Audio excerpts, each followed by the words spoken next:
Ho ampitomboina ho aminareo any ry havana ny fahasoavana sy ny fiadanana avy amin'Andriamanitra ray sy Jesoa Kristy tompontsika. Amen. Hivavaka isika. Andriamanitra, falo misaotra anao zahay noho ny famondram-po sy ny fitiavanao.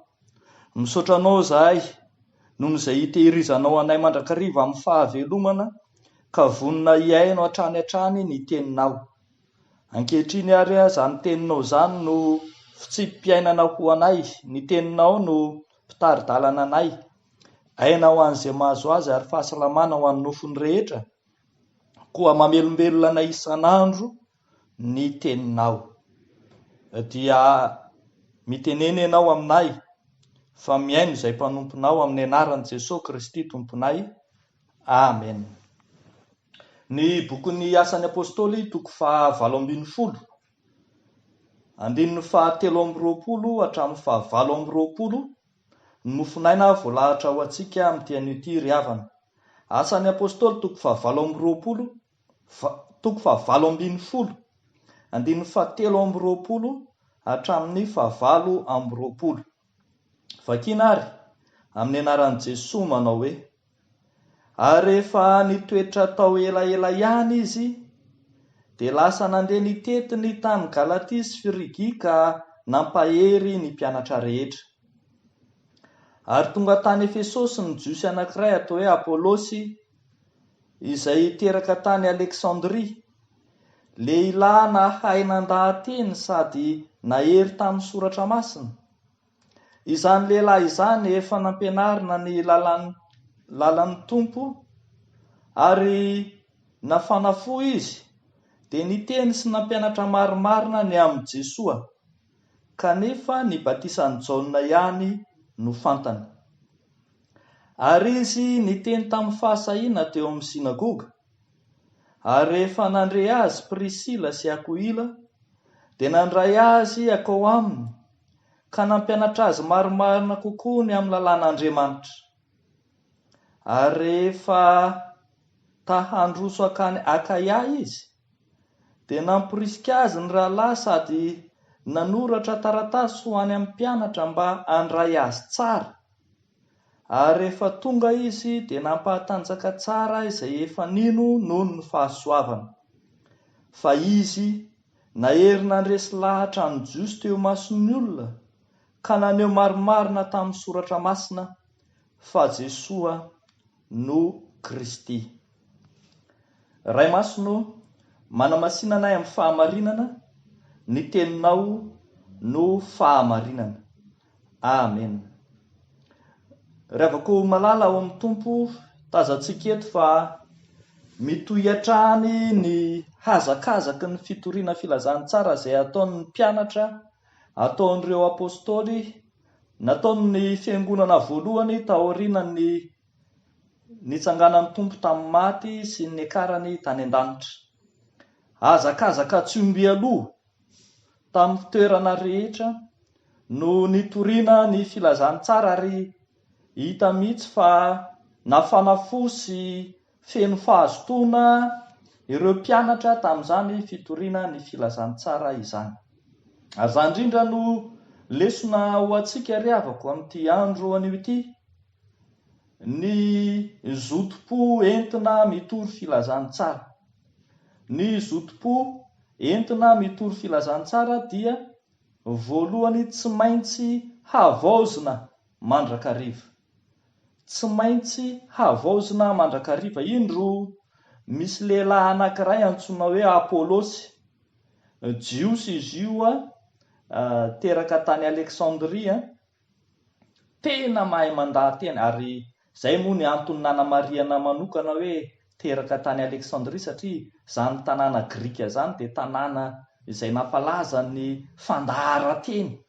Ny Grika raha teo dia mora talanjona tamin'ny olona mahay mandahan-teny. Kanefa dia jiosy izy ary tena nahalala ny soratra masina. Ny soratra masina izay tenenina eto dia ny testameta taloha. Efa hitan'ny Apôlôsy tao amin'ny testameta taloha ny momba ny Jesoa, hoe ho avy izany Mesia izany. Ary izany no nampianariny mandrakariva, ary dia nitsahatra teo amin'ny batisan'ny Jaona izy. eo anatrehan'izany fahaiza-manao sy hafanampo rehetra izany dia tsy maintsy nanaiky nandray ny fanavozana ny fitoriteny sy ny fitoriana filazantsara izy ka indro i Prisila sy Akoila izay efa resy lahatra ny apôstôly Paoly efa nandray ny filazantsara tonga mpandray vahiny malaza no nampianatra azy ny amin'ny filazantsara marina ny amin'ny fitoriteny izay tokony atao. Rehefa namalala na dia nahay nandahateny sy nahalala soratra masina tsara aza i Apôlôsy dia tsy maintsy nanaiky nandray ny fanavozana tao amin'ny Prisila sy Akoila izy. Ny fanavozana sy ny fiavozana amin'ny fitoriteny no antoka mampandroso sy mampahomby ny fitoriana ny filazantsara. Tsy mahazo mionona fotsiny amin'izay efa azo ny mpitory filazantsara fa tsy maintsy manao dingana mandrakariva hanatsara trany izay efa ananana. Izany ane no hitantsika amin'ny tantaran'ny soratra masina.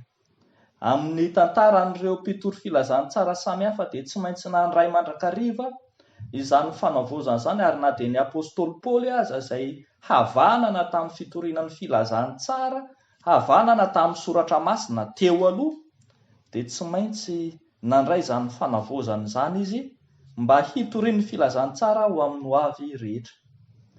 Tsy mahagaga izany ry havana raha mahita isika ao anatin'ny fiangonana hoe mpitandrina izay efa nianatra ny tenin'Andriamanitra nandritra ny taona ela, efa matianina amin'ny asany kanefa nisaky ny vanim-potoana ohatra dia misy hatrany ny fifampihofanan'ny mpitandrina na ny recyclage pastoral.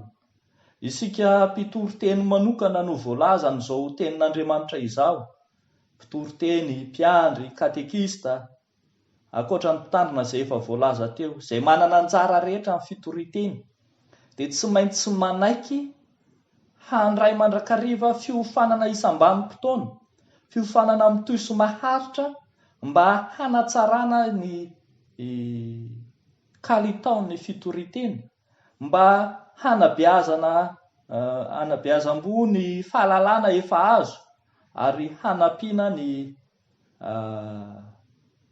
bagage izay ananany tsiraray avy. Ny asa fitoriteny ry havako malala dia asa miavao mandrakariva ka tsy maintsy mamantatra mandrakariva isika ny izay takin'ny filan'ny fitoriteny, amin'ny sehatry ny fitoriteny, ny olona hitoriana sy ny mpitory rahateo. Tahaka ny Apôlôsy ary eto, na dia efa nahery ary izy tamin'ny soratra masina, na dia mahay ary izy mandahateny, dia tsy maintsy nanaiky nandray ny fampianarana tamin'ny Prisila sy Akoila koa izy. Fa ny fanavozana ihany koa ry havako malala izay hitantsika ny zotom-po amin'ny fitoriana ny filazantsara dia tsy maintsy mitodika amin'ny fanekena fa Jesoa no Kristy. Tsy maintsy mitodika fa Jesoa no Kristy. Izany no ambarany 2:20 hoe ary izy nahery nandresy lahatra ny jiosy teo mason'ny olona ka naneho marimarina tamin'ny soratra masina fa Jesoa no Kristy. Tsy hoe akory mifanohatra ny tiany tenenina amin'izay voalaza eo ambony mantsy dia voalaza eo amin'ny 4:20 sy ny 5:20 dia voalaza fa nahery tamin'ny soratra masina izy ary nampianarina ny lalan'ny tompo ary nafanafo izy nampianatra marimarina ny amin'ny Jesoa kanefa ny batisan'ny Jaona ihany no fantany. Le hoe nampianatra marimarina ny amin'ny Jesoa dia nampianatra izy ny momba ny Mesia, nampianatra izy ny momba ny fiavian'ny Mesia. Fa rehefa avy nandray ilay fanavozana momba ny fitoriteny izy dia nanaiky amin'izay fa i Jesoa no ilay Mesia. Ary izany no nahatonga azy nitory amin'izay fa Jesoa no Mesia.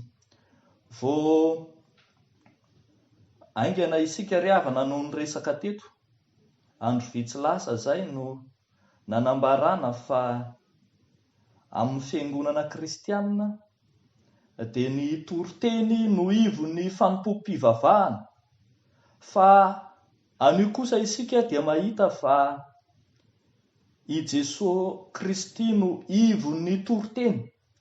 Teaneo zany fa maivana sy foana ny toriteny rehetra izay tsy miivo ao amin'ny Jesosy Kristy. Foana ny toriteny rehetra izay tsy mitodika amin'ny Jesosy Kristy, indrindra ny toriteny izay tsy manaiky fa Jesosy no Kristy, dia tsy toriteny kristianina izany. Ny mpitoroteny rehetra arak'izany dia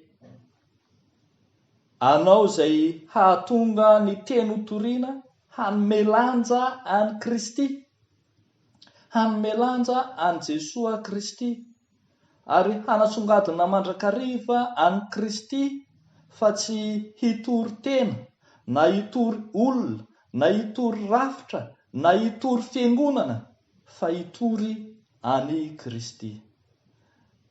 Ny fiangonana kosa etsakilang'izay dia hahatakatra mandrakariva ny mahamesia any Jesosy izay tarafina ao anatin'ny toriteny. Ny tanjon'ny toriteny zany arak'izany dia ny anao izay hahatonga ny any Kristy hiantefa any amponin'ny mpiaino, hiantefa any amin'ny mpiaino ny toriteny rehetra, mba haneken'ny mpiaino ihany koa fa i Jesosy no Kristy. Ny tanjona zany dia tsy ny haneken'ny mpitory fotsiny na hanambaran'ny mpitory fotsiny ny mahamesia any Jesosy, fa ny haneken'ny olona rehetra fa Jesosy no tompo sy mpamonjy, fa i Jesosy no Kristy no Mesia marina tokoa. Ny toriteny kristianina zany dia toriteny miavao mandrakariva ary toriteny mitodika ao amin'ny Jesosy Kristy. Arak'izany rehavako malala dia mazava fa tsy ny traikefantsika hatramin'izay no mitondra ny laharana voalohany amin'ny fitoriteny, tsy ny fahazarana hatramin'izay, fa ny amin'ny fanavaozan'ny fanahy masina ao amin'ny Jesosy Kristy no mibaiko ny toriteny kristianina rehetra. Dia ho an'Andriamanitra anie ny voninahitra, ho amintsika kosa ny fahamarinana izany teny izany. Amen. Hivavaka isika. Rainay masina sy tsara indrindro isaoranay amin'ny fonay rehetra sy ny fanahinay rehetra ianao. Ilay Andriamanitra miteny aminay amin'ny alalan'ny teninao, amin'ny alalan'i Jesosy Kristy. Misaotra anao izahay, mampahatsiahy anay ny amin'ny fanavaozana ny toriteny, ny amin'izay ataonay, indrindra hitodika aminao Jesosy Kristy, ilay tompo sy mpamonjy, ilay Andriamanitra rahateo. Eto ary izay tompo dia mivavaka manokana ho an'ny mpitory teny rehetra, ny mpitory ny filazantsara anao rehetra, ireo manao hazakazaka amin'ny fitorinan'ny filazantsara, hazakazaka amin'ny izay hamenona ny filazantsara anao ny tany rehetra, ny amin'ny famotosana ny filazantsara, indrindra ny nosy Madagasikara. Entinay ambavaka aminao ireo mpitory rehetra, ny mpitandrina, ny katekista, ny mpitory teny, ny mpiandry, ireo misionera samihafa. Tompo ampaherezo eny ampaherezo, mba hiteny sy hilaza amin'ny anaranao Jesosy marina ny famonjena izay nataonao teo amin'ny hazo fijaliana, ka mba hampifono olona maro ho amin'ny fanjakanao an'ireny. Fa eto ihany koa izay tompo dia mivavaka manokana ho an'ireo fo mangorangoraka, ho an'ireo fo izay noana sy mangetaeta ny fahamarinanao, ireo izay te hitady ny tavanao marina, ireo izay mitaraina aminao tompo, miaino vavaka ka mamalia. Jereo amin'indra fonao ireo rehetra miasa fatratra sy mavesatretana izay mitaraina aminao. Dia matoky izay tompo fa mijery azy ireny ianao araka ny haben'indra fonao, ary amin'ny anaranao Jesosy Kristy mahavonjy no anaovanay sy angatanay izany vavaka izany, ho anao ny dera sy ny laza ary ny voninahitra. Amen.